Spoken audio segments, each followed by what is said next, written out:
Well, welcome back, you guys. Today I'm going to start my video of this little side table that I built.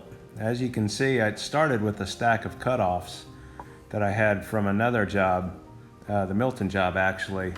But I needed to make a hallway table, so I came up with a quick little plan. And as you can see, I'm going ahead and pre-cutting some of the pieces. The depth was determined by the depth of the cutoff. But I cut all the top and the bottom and the two ends 45 degrees. Now I'm setting up my saw to cut the notch out because I'm going to have splined corners. So I did that on a couple scraps, and I wanted to make sure that everything was going to line up just right for my splines. And sure enough, it did. So once I had my saw set, I had a dado blade set on a 45 degree. Now here I'm just making sure that my little crosscut piece is square. I can't remember what those things are called right now for some reason, but I had to make sure it was square with the table and with the blade. So now I'm just running all four pieces through on each end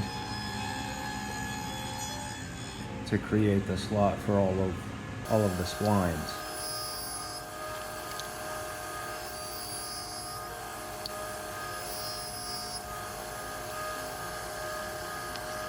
And again, it lines up just fine. Now you'll notice that I already have some other slots cut in all of these pieces. I didn't get that on camera. Again, there's the spline and the 45-degree angles for the corners. But I cut the two slots in the front side, and that's the slot for the back. That's the slot for the 1/4-inch bypass doors that will go on the front. Here I was just making sure that the slot was wide enough, not too wide, but wide enough to where the door would operate smoothly.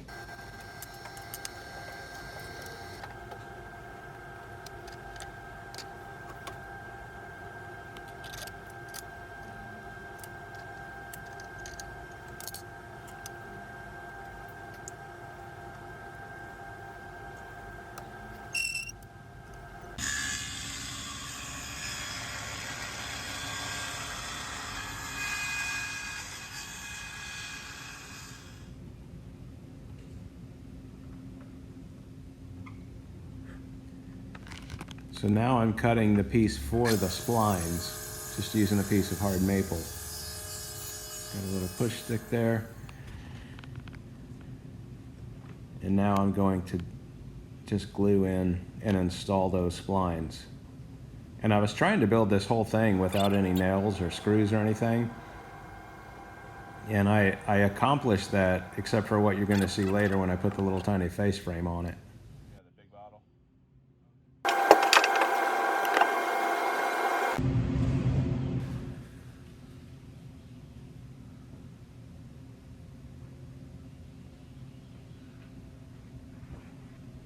So here I just fit the first spline, and then just getting some blue tape on this corner to hold it exactly where I wanted it. I'm going to be clamping it all up later, but I just wanted it to hold. Plenty of glue on the other spline.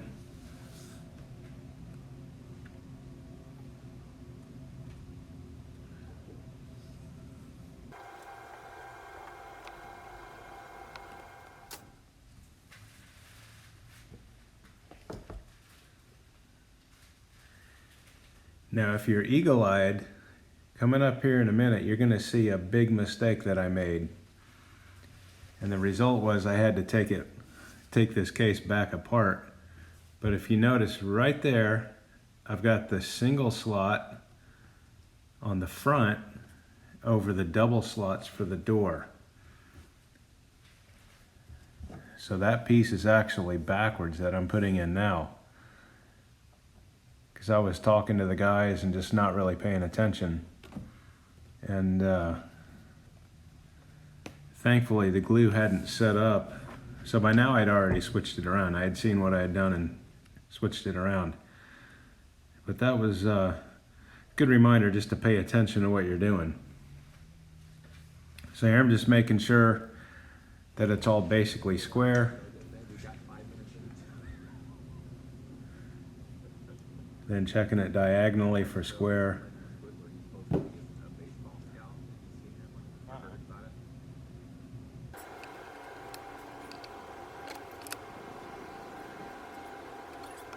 And now the great clamp up begins.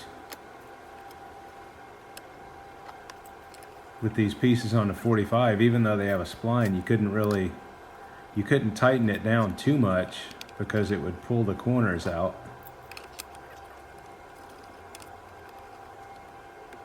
So I had to kind of just do it all at the same time, but I got it. And as you can see, the corners turned out really well.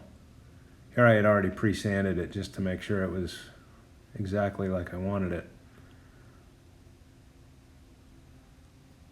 So here I've got the legs laid out.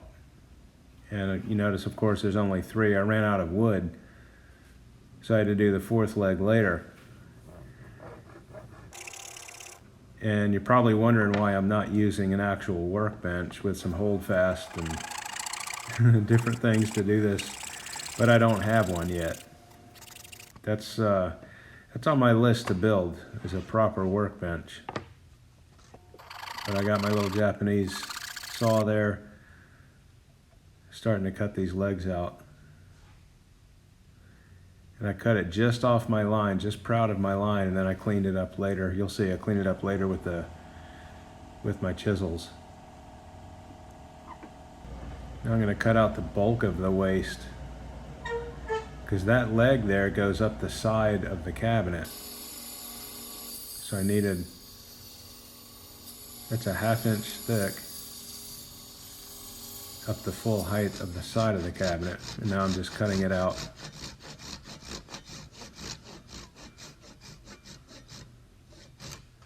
And this was a pain. I should have clamped it down or something, but it's just, I was in a hurry, you know, and kind of doing other things at the same time and not really paying attention.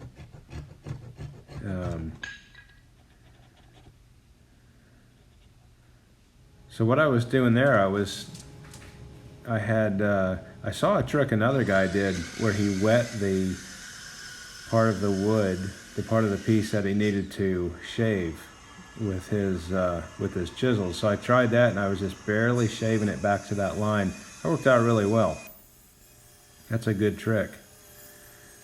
So here I had to go get another piece of 8/4 oak. So I'm cutting it down to the proper size for my 4th leg.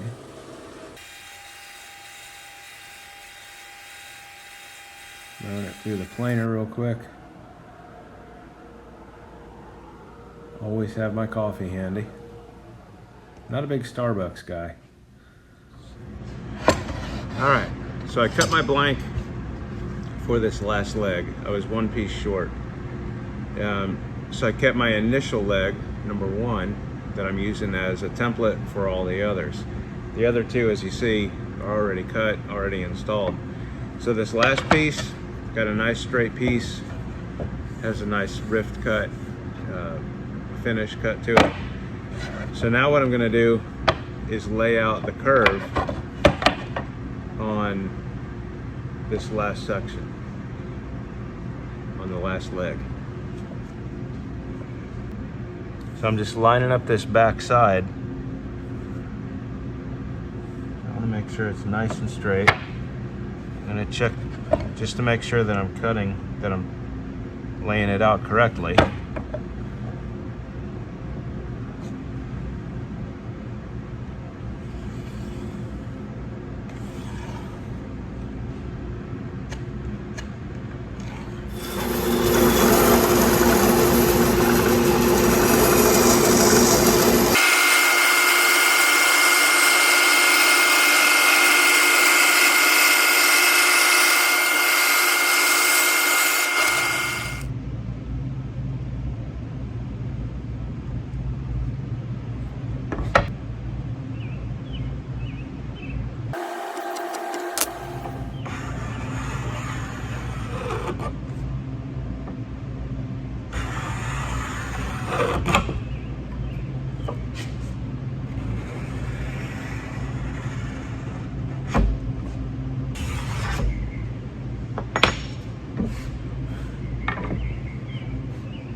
I will take that.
Something I learned a long time ago. Just because you wipe sandpaper across something doesn't mean it's sanded. Doesn't mean that you've gotten everything. A lot of guys, a lot of people that I've had work in the shop, they'll sand it. They'll spend all day long sanding things, but then you go back and you touch it and you almost instantly find areas that they completely missed. So as you sand, you touch it, you feel it. You make sure that you're getting every little bit. Make sure it's actually sanded.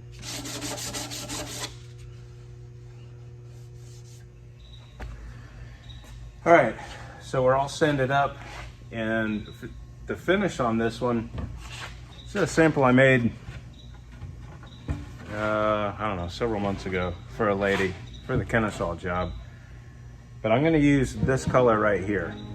And this is, that's a Benjamin Moore color, 1607 Englewood Cliff. I love the natural finish of white oak, but in my house, it's just, that's not gonna work. I need a little bit of gray, a little bit of color in it. So I like that. That's gonna be great with the walls and the floors. And all that is just a latex paint, thinned down and just kind of washed over it.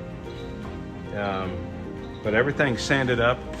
I'm gonna make another sample board before I just start smearing paint on my piece. So I sanded another piece of white oak plywood, which is what the case of this is made out of. I'm gonna stain this to make sure I've got the color and the mixture